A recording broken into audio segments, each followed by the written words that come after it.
Donc, bienvenue au musée d'Aubray, qui est un musée départemental.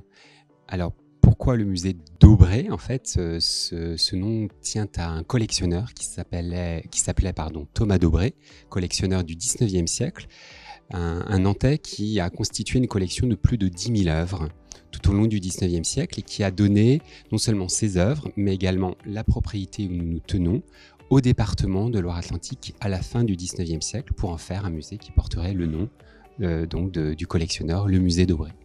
Alors, le musée d'Aubray, c'est un musée de collectionneurs au pluriel, car derrière Thomas d'Aubray, il y a des collectionneurs qui l'ont précédé, qui ont notamment constitué des collections d'archéologie, et puis des collectionneurs qui lui ont succédé, collectionneurs et collectionneuses.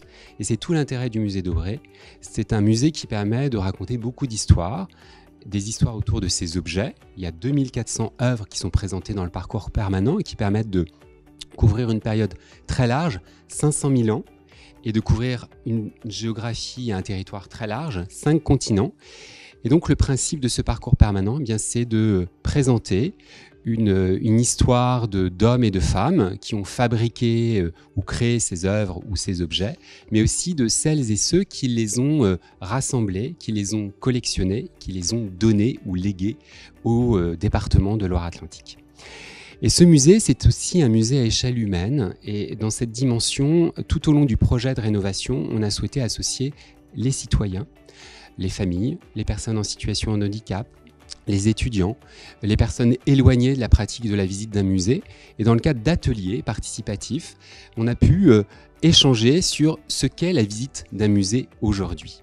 Et notamment avec les associations représentatives des différents types de handicap, on a pu travailler sur des outils de visite, des stations tactiles, mais aussi tout un univers autour de la narration, de raconter en fait des histoires autour des objets. Tout ce travail narratif, eh bien, il a permis d'orienter tous les outils d'aide à la visite, ce qu'on appelle le compagnon de visite au niveau du musée d'Aubray, qui accompagne l'ensemble du visiteur.